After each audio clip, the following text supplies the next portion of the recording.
Assalamualaikum warahmatullahi wabarakatuh. Nama Dea Semia, NIM 19631014 dari Lokal Perbankan Syariah 4A. Di sini saya akan menjelaskan beberapa materi matematika ekonomi. Materi pertama adalah mengenai gambaran umum matematika ekonomi. Yang pertama adalah pengertian matematika ekonomi. Matematika ekonomi adalah penerapan metode matematika untuk mewakili teori dan menganalisis masalah-masalah di bidang ekonomi. Matematika ekonomi merupakan ilmu yang digunakan sebagai pendekatan dalam mempelajari analisis ekonomi. Yang kedua, fungsi mempelajari matematika ekonomi yaitu memberi pemahaman tentang matematika sebagai alat bantu menganalisis model-model ekonomi. Yang ketiga adalah tujuan mempelajari matematika ekonomi. Yang pertama adalah mencirikan dan menggambarkan bentuk fungsi permintaan dan penawaran dari suatu barang atau jasa. Yang kedua, menghitung besaran pajak yang telah ditetapkan terhadap suatu barang atau jasa. Yang ketiga, menghitung titik keseimbangan pasar. Yang keempat, menghitung besaran subsidi yang ditetapkan terhadap suatu barang atau jasa. Yang kelima, menghitung besaran utilitas atau kepuasan kegunaan yang diperoleh seseorang dari mengkonsumsi suatu barang atau jasa. Materi keempat adalah manfaat dan kegunaan dari matematika ekonomi. Yang pertama, memberikan pengetahuan, wawasan, dan kemampuan dalam memanfaatkan teori atau konsep matematika dalam analisis ekonomi. Yang kedua, sebagai penerapan dalam analisis ekonomi. Yang ketiga, dapat menggunakan pemahaman fungsi untuk menyelesaikan persoalan dalam bisnis dan ekonomi. Yang keempat, memudahkan dalam menghitung indikator dan prediksi ekonomi. Materi bagian kedua adalah konsep dasar matematika ekonomi. Yang pertama adalah matematika ekonomi dan matematika murni. Matematika ekonomi merupakan salah satu terapan dari matematika murni. Oleh sebab itu, matematika murni dipelajari sebagai dasar untuk memahami matematika ekonomi. Biasanya, variabel-variabel yang digunakan dalam matematika murni adalah X, Y, atau Z.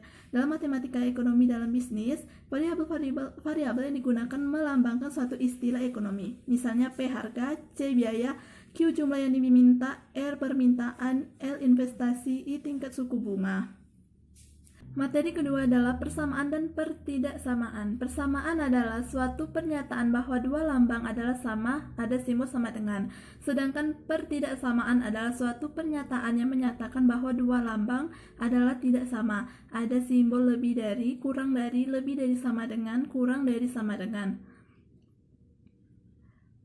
Contoh persamaan matematika 3x, y, z ditambah x, z sama dengan 0, di mana 3 dan 1 adalah koefisien, x, y, z adalah variabel, 5 adalah konstanta. 3 adalah sistem bilangan real atau nyata. Di sini saya akan menjelaskan bagian-bagian dari bilangan real, yaitu dapat kita lihat dari bagan, yaitu yang pertama adalah bilangan real. Bilangan real terdiri menjadi dua, yaitu bilangan rasional dan bilangan irasional. Bilangan rasional ini terbagi lagi menjadi dua, yaitu bilangan pecahan dan bilangan bulat. Bilangan bulat terbagi lagi menjadi dua, yaitu bilangan bulat negatif dan bilangan cacah. Bilangan cacah terbagi lagi menjadi dua, yaitu bilangan 0 dan bilangan asli.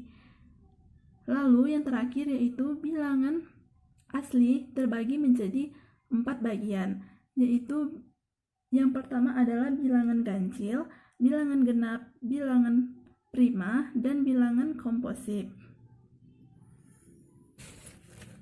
Sistem bilangan real atau nyata.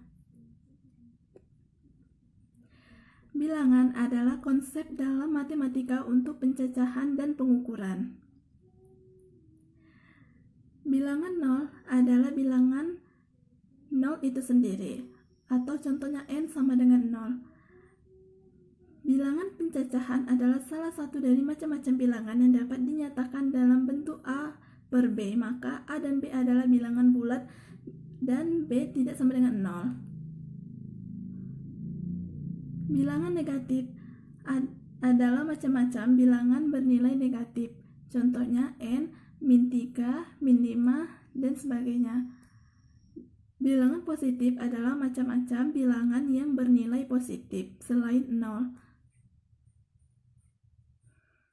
Bilangan asli adalah himpunan bilangan positif yang bukan 0, 1, 2, 3. Hal tersebut menurut definisi matematikawan tradisional. Bilangan prima adalah bilangan asli yang nilainya lebih besar dari 1. Faktor pembaginya adalah 1 dan bilangan itu sendiri. 2 dan 3 merupakan bilangan prima, sedangkan 4 tidak bisa dikatakan sebagai bilangan prima lantaran bisa dibagi menjadi 2. Bilangan caca adalah himpunan bilangan bulat yang tidak negatif, yaitu 0, 1, 2, 3. Bilangan bulat adalah salah satu dari macam-macam bilangan himpunan dari bilangan yang di dalamnya terdapat bilangan caca, bilangan asli, bilangan komposite, bilangan 1, bilangan prima, bilangan 0, bilangan negatif, bilangan ganjil, dan genap. Bilangan irasional adalah bilangan yang dapat dinyatakan sebagai A per B di mana A, B bilangan bulat dan B tidak sama dengan 0. Bilangan irasional merupakan salah satu macam-macam bilangan yang real dalam dunia matematika. Bilangan ini sudah tidak dapat dibagi lagi karena apabila dibagi, hasilnya tidak akan berhenti. Keempat adalah konsep dan teori himpunan. Himpunan adalah suatu kumpulan dari objek-objek berbeda yang memiliki karakteristik tertentu. Contohnya, misalnya himpunan Presiden RI, himpunan hewan berkaki 4, himpunan bilangan prima, dan lain sebagainya. Himpunan adalah suatu daftar dari sekumpulan benda-benda yang mempunyai sifat-sifat tertentu. Himpunan A dikatakan sama dengan himpunan B jika keduanya mempunyai anggota yang sama. Setiap anggota suatu himpunan dapat menjadi anggota himpunan lain, dan himpunan pun disebut sebagai himpunan bagi sejati dari suatu himpunan tertentu. Himpunan yang memuat seluruh anggota yang ada disebut himpunan semesta. Berikut adalah contoh himpunan. Yang pertama, himpunan bilangan prima di bawah 10 anggotanya yakni 2, 3, 5, dan 7. Himpunan warna rambu lalu lintas anggotanya yakni merah, kuning, dan hijau. Himpunan hewan reptil contohnya yakni ular, buaya, dan kadal. Dan contoh-contoh lainnya yang dapat kita lihat. Bagian ketiga adalah model ekonomi. Model adalah representasi dari objek atau situasi atau kondisi yang sebenarnya.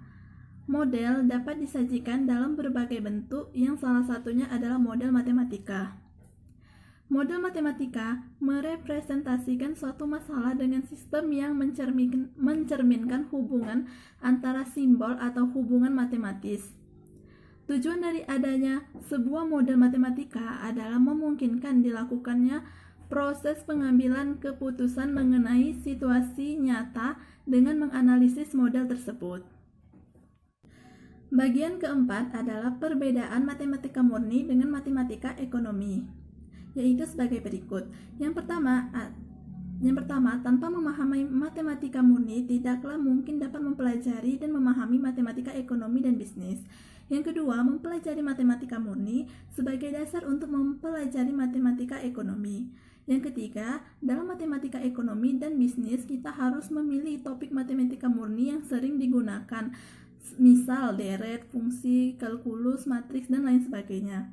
Yang keempat, dalam matematika murni, penggunaan simbol-simbol pada variabel biasanya menggunakan simbol-simbol matematika yang umum, digunakan seperti X, Y, dan Z. Sedangkan penggunaan simbol-simbol dan variabel dalam matematika ekonomi digunakan sesuai dengan nama variabel ekonominya, misalnya harga P, biaya C, jumlah yang diminta adalah Q, dan lainnya. Yang kelima adalah nilai-nilai variabel dalam matematika ekonomi biasanya diasumsikan harus non-negatif, sedangkan nilai-nilai variabel dalam matematika murni dapat berupa positif ataupun negatif. Untuk perbedaan antara matematika murni dengan matematika ekonomi dapat dilihat di sini. Baiklah, sekian yang dapat saya sampaikan. Apabila terdapat kesalahan kata atau ucapan dalam menyampaikan materi, saya mohon maaf. Dan kepada Allah saya mohon ampun. Akhiri, wassalamualaikum warahmatullahi wabarakatuh.